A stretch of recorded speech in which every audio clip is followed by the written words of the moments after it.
Hello friends, রাজমেদ বনি, chief editor virtual journal বিডি.কম। এই রোজার পড়ন্ত বিকেলের দিকে আপনাদেরকে আবারও আরেকবার লাইভে স্বাগত জানাচ্ছি। আমার সাথে আছে আজকে স্পেশাল একজন, বলা যেতে পারে লোকাল জায়গা থেকে আমাদের গাংনী মেহেরপুরের সেলিব্রিটি তরুণ ব্লগার এবং ট্রাভেলার ফাহাদ হাসান শিহাব। শিহাব, তোমাকে আমাদের এই ভার্চুয়াল জার্নাল বিডির ইনসাইড স্টুডিওতে স্বাগত জানাচ্ছি। ধন্যবাদ। সোহাগ, শিহাব, তোমার সাথে কিছুক্ষণ একটু আড্ডা দেবো তোমার সম্পর্কে, তোমার বর্তমান প্রফেশন বা প্যাশন যেটাই বলো না কেন। এটা একটা আমাদের আড্ডা বা আলোচনার মাধ্যমে উঠে আসবে তোমার শুরুর গল্পটা, ভবিষ্যৎ এবং বর্তমান বিষয় নিয়ে। তো প্রথমে শুরু করছি তোমার এই ট্রাভেল এবং ব্লগারের গল্পটা দিয়ে। বলতে গেলে আমার এই যে ট্রাভেল ব্লগ করাটা, এটা মানে ভ্রমণ আমি সবসময় পছন্দ করি, তবে ব্লগ জিনিসটা এটা থেকে আমি সম্পূর্ণভাবে দূরে ছিলাম। আমার যাত্রাটা শুরু হয় মূলত টেকনোলজি রিলেটেড ভিডিও নিয়ে। বাট বর্তমানে টেকনোলজি ভিডিওর যে পরিমাণে ইয়ে রয়েছে, মানে মানে কি বলে, থাকে না, মানে রিভিউ করবে, তারপরে বিভিন্ন টেক বিষয়ে কথা বলবে, মানে মানুষ এগুলো মানে না, সবাই এখন মানে টেক রিভিউয়ার, সকলেই টেক ইউটিউবার এরকম, মানে মোবাইলে কিছু একটা জানলে, কম্পিউটারে কিছু জানলে মানে সেই মানে ইউটিউবার, টেক ইউটিউবার, এরকম একটা বিষয়।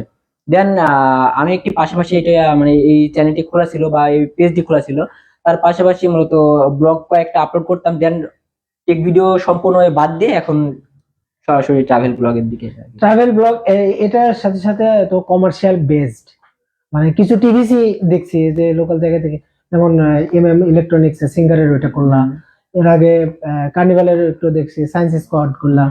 তো এগুলো কেমন সাড়া পাচ্ছ নিজের কাছ থেকে? হ্যাঁ, বলতে গেলে এগুলো তো মানে খুবই আমার কাছে, মানে আমি কখনো ভাবিনি যে এগুলো এরকম আমি করব। কেননা আমি এরকম কম ইয়ে নিয়ে যে আমাকে এরকম ভাবে তারা ডাকবে, আমি কখনো এটা ভাবিনি। তবে এখন আমি খুশি এটা নিয়ে যে আচ্ছা, এই তুমি খুশি এই অবস্থানে তুমি থাকো। আমি জাস্ট একটু ব্যাকগ্রাউন্ডে যাই যে যে বয়সে ছেলে মেয়েরা পড়ালেখায় ব্যস্ত, পড়ার টেবিলে, আর তুমি এখন আছো ব্লগিং বা ট্রাভেল, মানে পুরো অন দা রোড বাইকে। তো এই জিনিসটা ফ্যামিলি কিভাবে তোমাকে সাপোর্ট করলো? ফ্যামিলি একেবারে বলতে গেলে আমি কিন্তু পড়াশোনা ছেড়ে দিইনি, আমি এখনো পড়াশোনা চালিয়ে যাচ্ছি। এছাড়া পড়াশোনা একাডেমিক ব্যাকগ্রাউন্ডটা বলো এখন। এখন বর্তমানে আমি ঢাকা মিরপুরে MDC model institute school and কলেজে এটা সেকেন্ড ইয়ারে পড়াশোনা করছি, মানে টেস্ট দিয়েছি, সামনে কয়েকদিন পরে ফাইনাল দিব, ঈদের পরে এক্সাম আছে। আচ্ছা, তো ফ্যামিলিতে আবার ফিরে আসে, ফ্যামিলির সাপোর্টটা কিভাবে পেলা? এটা বাবা মা ফ্যামিলির সাপোর্ট বলতে সর্বপ্রথমে ফ্যামিলি থেকে কিন্তু কেউ কাউকে সাপোর্ট করে না সহজে।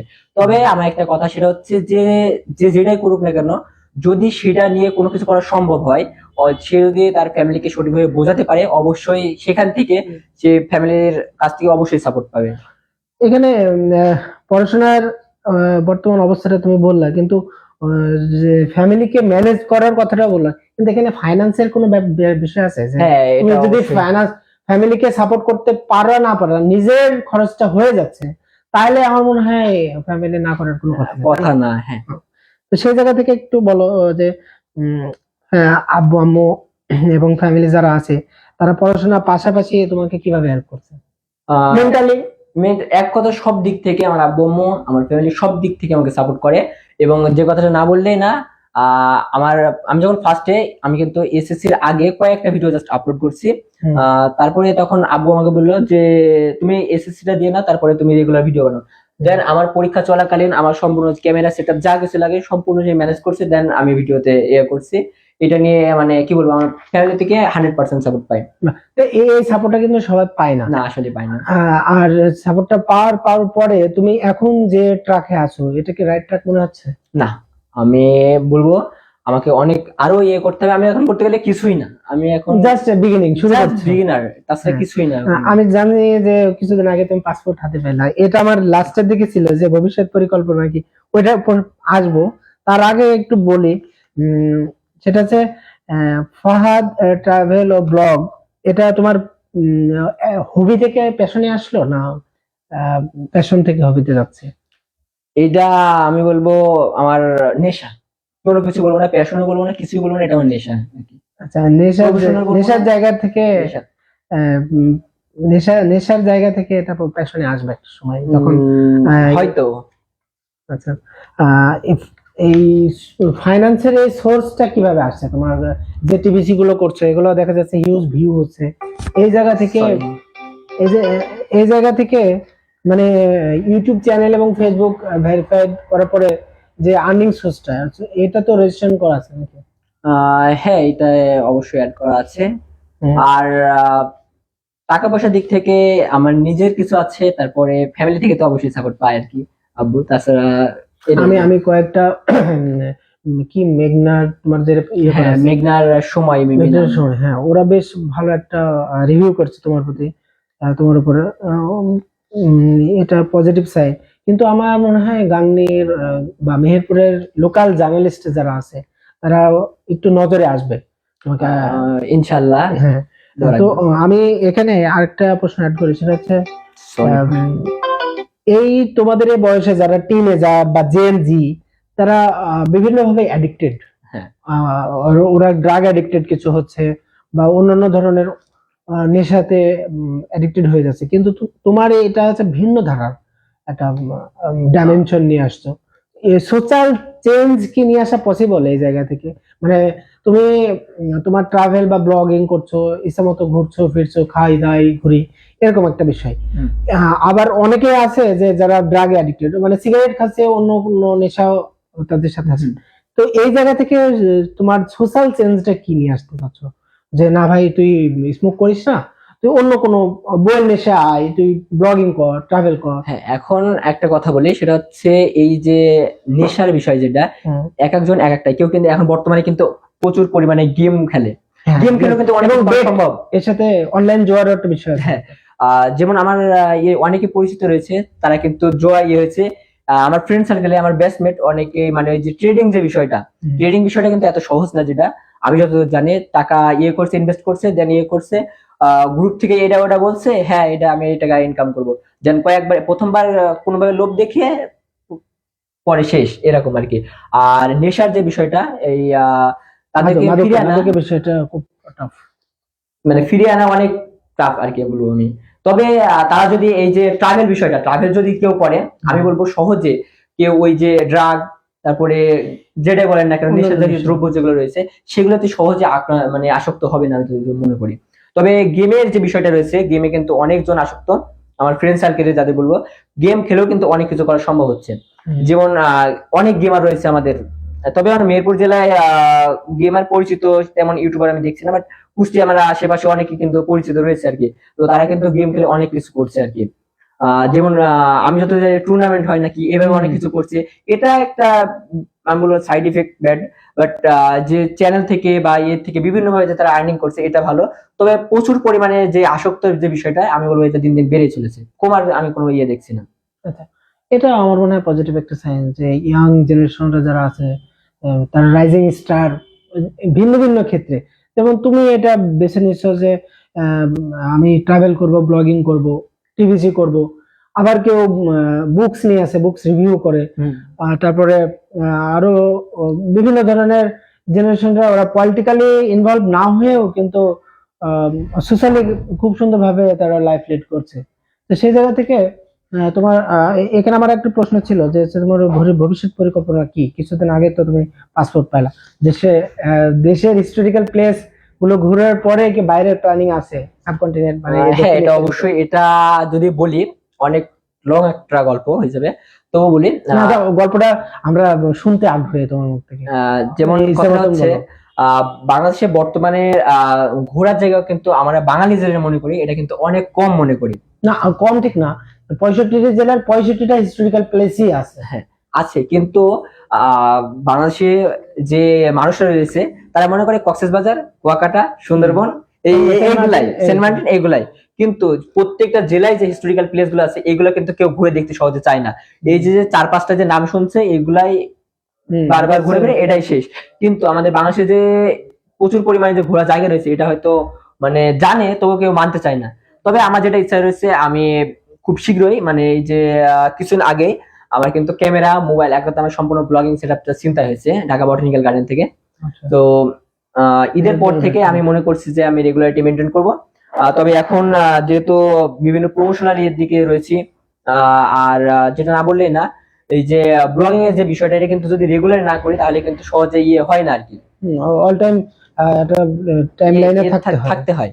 হুম। আর এই যে আপনি যেটা বললেন যে দেশের বাইরে, হ্যাঁ হুম। দেশের বাইরে অবশ্যই যাব, দেশের বাইরে খুব শীঘ্রই আমি বলবো।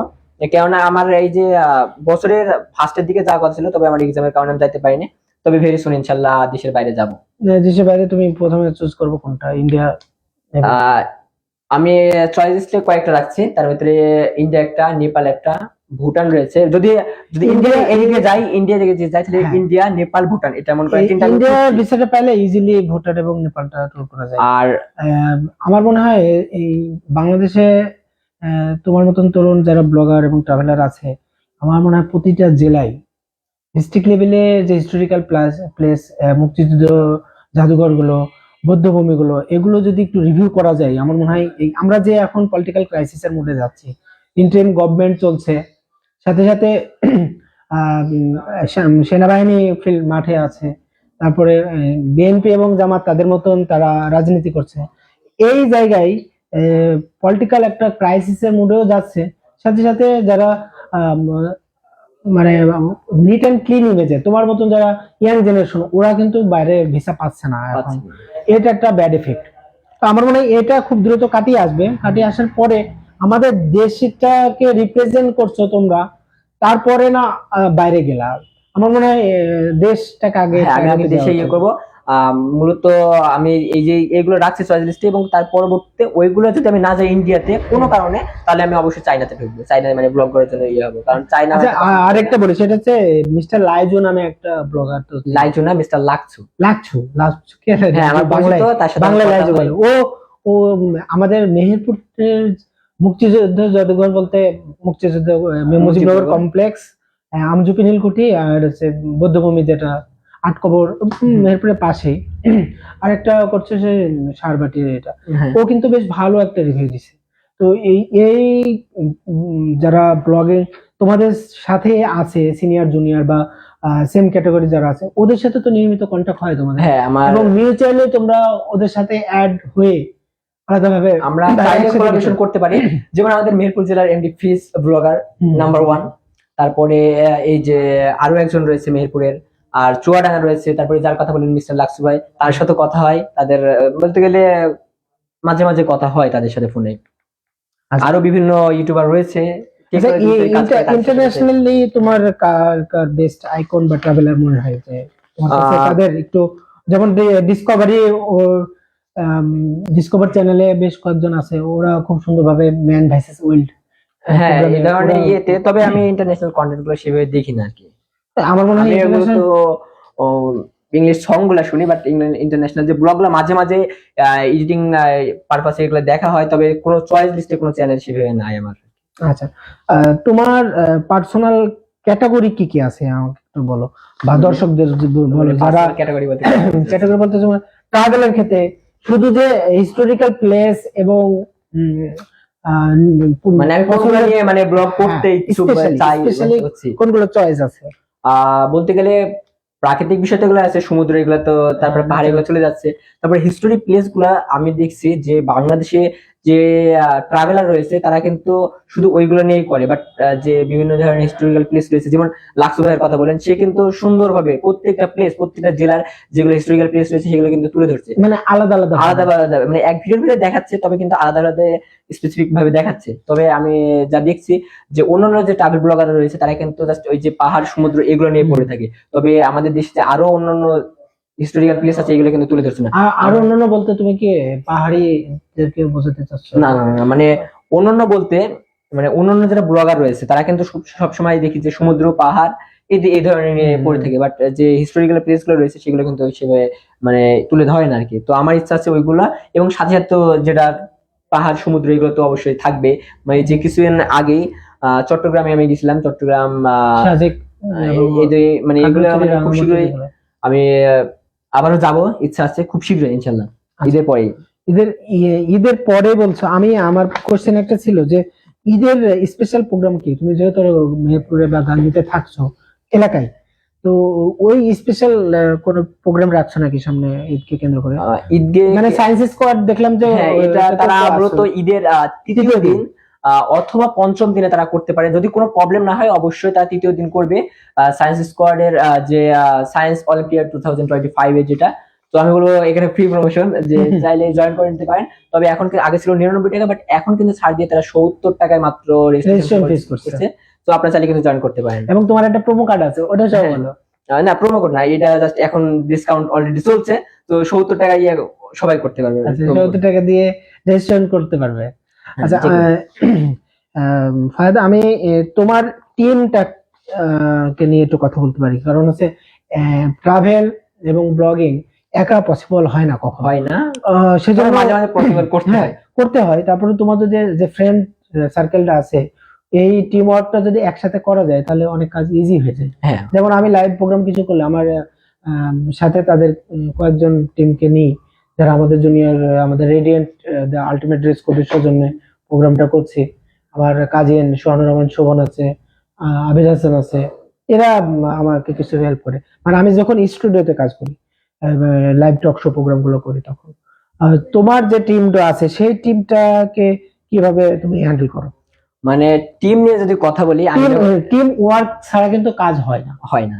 তবে যদি আমি টিম নিয়ে কথা বলি, আমার ফার্স্টের দিকে আমার টিমে মানে হুটহাট করে মানে টিম মানে গঠন করি, তবে তারা আমাকে সবসময় সাপোর্ট করছে। যেমন হৃদয় হাসান বাপ্পি, যার কথা আপনি নিজে আমার কাছে মানে ইয়ে করছেন, কন্ট্যাক্ট করছেন।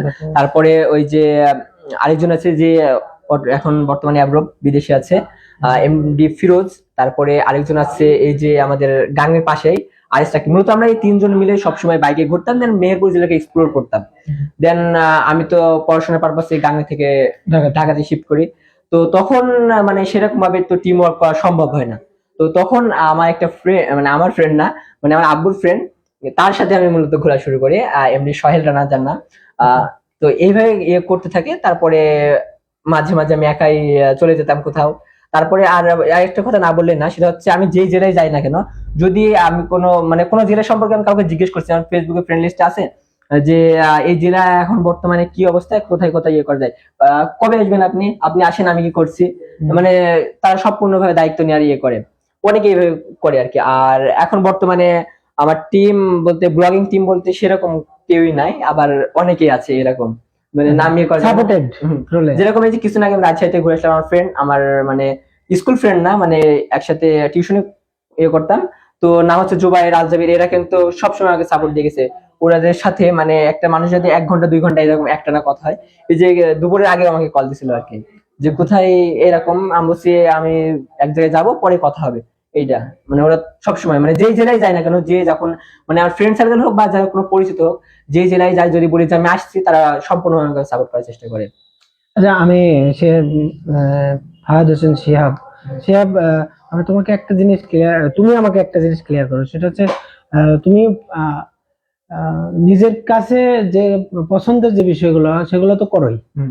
কেউ টিভিসি বা প্রমোট শো করতে হলে ফাইন্যান্সিয়ালি তুমি তাদেরকে তার কাছ থেকে কেমন বাজেটে নাও? এটা অফ দ্য রেকর্ড থাকতে পারে যদি তোমার কোনো মানে ইয়েতে প্রোটোকলের সমস্যা হয়। এটা এটা মানে এটা বাজেট গুলা কেমন হয়ে যায় হ্যাঁ। আর কি। তারপরে একটা ন্যূনতম সম্মানী দেন, যারা যাতে হচ্ছে তোমারও একটা হ্যাঁ, তাদেরও লাভ হয়, আমারও লাভ হয়, হ্যাঁ। এটা তো ইয়ে কোটাই লাগবে তো মানে। সেই জায়গা থেকে আমাদের মেহেরপুর এবং গাংনীর যে কয়টা মোটামুটি মাল্টিন্যাশনাল কোম্পানির সাব ডিলার আছে, যেমন ওয়ালটন আছে, তুমি এই এলজি বা অন্যান্য ইলেকট্রনিক্স এ প্রাণ আরএফএ এগুলা করছো, বা এগুলো যদি তুমি অফার পাও, তাহলে তাদের কাছ থেকে তো মিনিমাম একটা চার্জ নেওয়া লাগে। হ্যাঁ। তো ওনারা দেন বা কন্ডিশনালি হয়। তো সেখানে আমার মনে হয় তুমি একদম স্মুথলি কাজটা করো না কোনো। হ্যাঁ, আমি বলি এখন আমি কিন্তু বিগিনার, আমার অডিয়েন্স বেসটা কিন্তু ততটা নাই। তবে আমি একটা কথা বলি, ফর এক্সাম্পল মনে করুন আপনি একটি চ্যানেল খুললেন, বা আপনাকে আমি একটা চ্যানেল গিফট করলাম ফর এক্সাম্পল। এখন আপনি ওই চ্যানেলে ভিডিও আপলোড করছেন, চ্যানেল বা পেজ যেটা হোক না কেন, প্রমোশন বিষয়টা কিন্তু সম্পূর্ণভাবে পেজ বা অ্যাকাউন্টে হয়, মেন প্রোফাইলে। এখন আপনার ওই অ্যাকাউন্টে মনে করুন 10,000 ভিউ হচ্ছে। এখন আমি আমার প্রোফাইল থেকে মানে কথার কথা বলছি, আমার 500 ভিউ হচ্ছে। 500 ভিউর ভিতরে কিন্তু আমার বিশ্বস্ত অডিয়েন্স আছে। আপনি যদি 10,000 ভিউ পান, আপনার কাছে কিন্তু প্রোডাক্ট কিনবে না।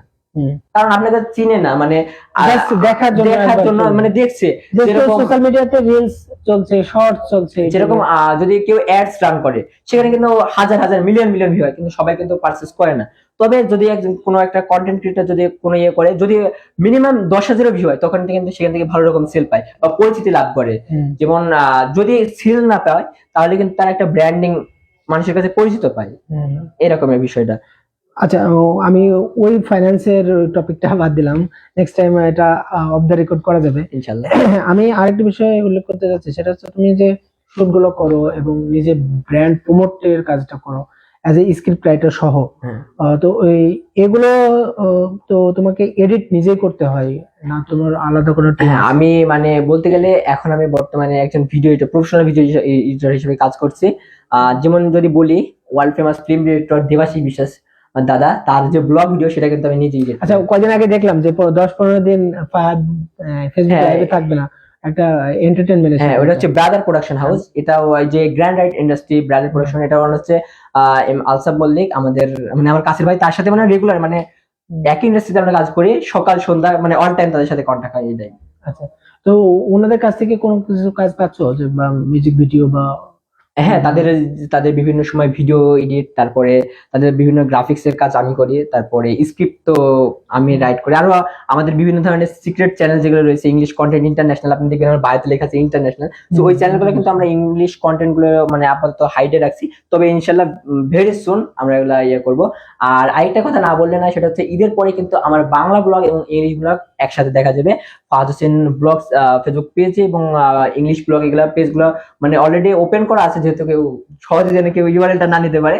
তবে ভেরি সুন ইনশাআল্লাহ ব্লগ আসবে, বাংলা এবং ইংলিশ প্রত্যেকটা আলাদা আলাদা ভাবে। আচ্ছা, আমি লাস্ট একটা কোশ্চেন আসবো, সেটা হচ্ছে আমাদের মেহেরপুর জেলা তো ছোট একটা জেলা, তারপরে আমাদের ছোট জেলার বেশ কিছু মানুষ আছে, যেমন পরিবর্তনে মেহেরপুরের সাইদুর রহমান সাইদ ভাই, উনি ঢাকা থেকে অনেক বেশ ভালো কাজ করে সোশ্যালি, নাম তো শুনছো, মশিউর চেয়ারম্যানের ছোট ভাই। আইডিটা মেবি দেখছেন। হ্যাঁ, সাইদ ভাই, আমরা 14 ফেব্রুয়ারি সাইদ ভাইদের আয়োজনে মেহেরপুর জেলা কমিউনিটি ক্লাবের সৌজন্যে নৌ ট্যুর ছিল, মানে লঞ্চ ট্রিপ ছিল, শর্ট ট্রিপ, যে 14 ফেব্রুয়ারি ভ্যালেন্টাইন ডে। ওইটা একটা আছে, ওখানে সোশ্যাল অ্যাক্টিভিটিস যারা কাজ করে বেশ ওরা সাড়া পাচ্ছে, বেশ কিছুদিন ধরেই কাজ করছে কোভিড এর আগ থেকে। তো ওইটা একটা চ্যাপ্টার গেল, যাতে আমি একটু তোমাকে একটু জানিয়ে রাখলাম যে সোশ্যাল কাজ যদি কিছু করা থাকে ওখানেও একটু ইনক্লুড হওয়া যায়। আরেকটা বিষয় হচ্ছে মেহেরপুর জেলা আমাদের ছোট্ট একটা জেলা বললামই, তো এখানে আরো কিছু বড় মানুষ বা বড় মনের মানুষ আছে, যেমন রফিকুর রশিদ, উনি বাংলা কথা সাহিত্যে শিশু সাহিত্যে পুরস্কার পাইছে, বাংলা একাডেমি পুরস্কার। বাংলা কলেজে ফর্মার বাংলা বিভাগের professor Rafiqur Rashid GSB sir, ওনার বইয়ের সংখ্যা প্রায় 100+। ওনাকে এক্সাম্পল হিসেবে নিলাম। আরো ইন্টারিম গভর্নমেন্টের প্রেস অ্যাডভাইজার মনির হায়দার, ওনার নাম নিচ্ছি এই কারণে, জার্নালিজমের জগতে উনিও একজন। আর স্পেশালি আমাদের ডিফেন্সে কর্নেল মকসুদ, এয়ারফোর্সের জাম্বা চিনবা মনে হয়, সেলিমা শাহনাজ শেথা ব্রিগেডিয়ার সন্ধানীতে ছিল। আর বাঁশবাড়িতে আমাদের আরেকটা ভাইয়া, নামটা ভুলে গেলাম, উনিও সেনাবাহিনীতে ছিলেন। তো আমি বলতে চাচ্ছি যে ডিফেন্সে যারা আছেন, আমার নৌবাহিনীতে আমাদের মাকসুদে আমার সোহেল রানা মামা আছেন, আবার মেরিন একাডেমির আশিকের ছোট ভাইটা আছেন। তো এই যে ডিফেন্সে যারা কাজ করছে, সেনাবাহিনী, এয়ারফোর্স, নৌবাহিনী, এদেরকে নিয়ে বা ক্যান্টনমেন্ট বেজ বা ইয়েতে সমুদ্রে মেরিন একাডেমিতে এই বেস গুলো নিয়ে তোমার কোনো প্ল্যানিং আছে কিনা? যেমন অনির্বাণ একটা প্রোগ্রাম হয় ডিফেন্সের নিয়ে। এরকম এটা সম্পর্কে তো আমার তেমন ধারণা নাই, তবে ইয়েতে আমি যত জানি যে তাদের যে ইয়ে রয়েছে, শেল্টার রয়েছে, সেখান থেকে নাকি বের হতে দেয় না। তবে অন্য না না, এই ক্যান্টনমেন্টের ভিতরে তুমি যদি মনে করো যে জাস্ট আমি একজন কমান্ডোস কিভাবে ট্রেনিং করে বাংলাদেশ মিলিটারি একাডেমি চট্টগ্রামে, তাদেরকে তুমি একটু প্রমোট করবা, দেখবা বা পাবলিকলি দেখাবা যে তারা কিভাবে একজন কমান্ডোস হয়ে ওঠে অ্যাজ এ কমান্ডো অফিসার হিসাবে, সেটা কিন্তু ডিফারেন্ট। আমি একটু জব তাক হে জান, শাহরুখ খান এবং ক্যাটরিনার একটা সিনেমা আছে জব তাক হে জান, একজন কমান্ডো অফিসারের ওনাকে নিয়ে বায়োগ্রাফি টাইপ কিছু ওখানে একটা দেখানো হয়েছে। তো ও তোমাকে, তোমার যদি আগ্রহ থাকে, আমাদের বেশ কয়েকজন বড় ভাইরা আছেন যারা বেশ ভালো, এখন তো সেনাবাহিনী ফিল্ডে আছে। তো বাংলাদেশ সেনাবাহিনীর মেহেরপুর জেলা ক্যাম্পে আছে যুব উন্নয়নের ওখানে, ওনাদের লাইফস্টাইল নিয়ে, ওনাদের অ্যাক্টিভিটিস নিয়ে করার কোনো প্ল্যানিং আছে কিনা, এটা আমি specially জানতে চাচ্ছি। দেখুন, তা তো যদি মনে করুন কোনো একদিন যদি তাদের সাথে আমাদের দেখা হয়, একসাথে আমরা কোথাও ঘুরছি, সেখানে কিন্তু তারা অটোমেটিক ইনক্লুড হয়ে গেল। বাট স্পেসিফিক ভাবে যে তাদের লাইফ স্টাইল মানে শুট করা, এটা তো কোনোভাবে পসিবল না, না। শুট করা বলতে কি, আইএসপিআর একটা মিডিয়া বডি আছে সেনাবাহিনীর বা তিন বাহিনী প্রধানের। তো সেই জায়গা থেকে যেমন আমাদের নৌবাহিনী এর সোহেল মামার কথা বললাম, সোহেল মামা এখন চায়নাতে আছে। আর সেনাবাহিনীতে আছে আমাদের জয়নাল আবেদিন, জয়নাল আবেদিন সুরজ ভাইয়া, উনি 16 টাকা বাসা। আর আরেকটা আছে এয়ারফোর্স এর কথা বলছে, সেটা হচ্ছে সেলিমা শাহনাজ শ্বেতা, সে ইয়েতে সন্ধানী থেকে। সন্ধানী থেকে। ওনার বাড়ি হচ্ছে বন বিভাগ পাড়ার ওখানে। অ্যাজ এ পাইলট হওয়াটা, যেমন যশোর ক্যান্টনমেন্টে কিন্তু পাইলটদের একটা প্রাইমারি লেভেল, ওখানে তোমার যদি আগ্রহ থাকে ওখানে যাওয়া যেতে পারে একটা রিভিউ করার জন্য। তো এই ডিফেন্সিভ টকে মানে আইডিয়া, ফিউচারে প্ল্যানিং, যদি অফার পাও তাহলে। হ্যাঁ, ওখানে অফার বাড়াতে ইনশাল্লাহ যাবো আমি। আচ্ছা ভাই। তো ফাহাদ হোসেন সাহেব, তোমার সাথে আহ, বেশ কিছুক্ষণ কথা বললাম বিষয় আশয় নিয়ে তোমার। আমি অনুষ্ঠানের শেষ দিকে আছি, আমাদের প্রডিউসার টিম যারা আছে, আমি জাস্ট একটু নক করব। আমাদের অনুষ্ঠান শেষের দিকে, আমরা অনুষ্ঠান শেষ করার পরে জাস্ট একটু উম, আহ, ইয়ে, ফাহাদ, আমি লাস্ট একটা কোশ্চেনে যাচ্ছি, সেটা হচ্ছে তোমার গার্লফ্রেন্ডের কি খবর বলো। ধরো যে তুমি একজন লোকাল সেলিব্রিটি, সেই জায়গা থেকে। আমার কোনো গার্লফ্রেন্ড নাই। তাহলে এখন সিঙ্গেল আছে, হ্যাঁ? আমি না, ইটস কমপ্লিকেটেড। আমি অলওয়েজ সিঙ্গেলে থাকতে চাই। এই Single? মানে হুদাই প্যারা। ভালো বলছো, বোধহয় পেরা। তো ফাহাদ, অনেক ধন্যবাদ virtualjournalbd.com হ্যাঁ, আমাদের এই চ্যানেলে সময় দেওয়ার জন্য। এবং তোমার যে এই যে একটা এক্সপিরিয়েন্স আসছে ট্রাভেল এবং ব্লগিং এ, তো এটা কন্টিনিউ করো এবং অফিসের সামনের দিকে আরো আগে যাও, এবং আমাদের শুধু বাংলাদেশ না, মেহেরপুর জেলা গাংনীকে তুমি প্রমোট করো, এই আশা রাখছি। আজকের মতো তোমাকে ধন্যবাদ জানাচ্ছি। তো দর্শকদের উদ্দেশ্যে কিছু বলার থাকলে একটু বলো। অসংখ্য ধন্যবাদ ভার্চুয়াল জার্নাল বিডিকে আমাকে এত সুন্দর একটি প্রোগ্রামে ইনভাইট করার জন্য। আর তা আমি তাদের কন্টেন্ট গুলো আমি মাঝে মাঝে দেখি, আমার সামনে আসে, তাদের কন্টেন্ট গুলো আমার কাছে বেশ ভালো লাগে। আর ভাই যে বললেন যে মেহেরপুর গাংনীকে নিয়ে কথা বলতে, মানে আমাদের জেলা নিয়ে আমি মোটামুটি একটি বড় ধরনের প্ল্যান রাখছি, তো এই কারণে কিন্তু আমি এটা করছি না। যেহেতু আমি কিন্তু এই রমজানের ভিতরে একদম ফুল রমজানে কিন্তু আছি, আমি চাইলে কিন্তু এখানে একটা ব্লগ শুট করে আপলোড করতে পারতাম। বাট মেহেরপুর জেলাটাকে নিয়ে আমার একটু বড় ধরনের প্ল্যান রয়েছে, তো এই কারণে আমি কোনো কন্টেন্ট আপাতত আপলোড করছি না। বাট ভেরি সুন এই বড় প্রজেক্টটা আমি সকলের মাঝে উপস্থাপন করব। আর আবারও ধন্যবাদ জানাই ভাইকে আমাকে এত সুন্দর একটি অনুষ্ঠানে আমন্ত্রণ করার জন্য। তো এতটুকুই বলছি। Thank you Fahad. Keep watching virtualjournalbd.com. Thank you.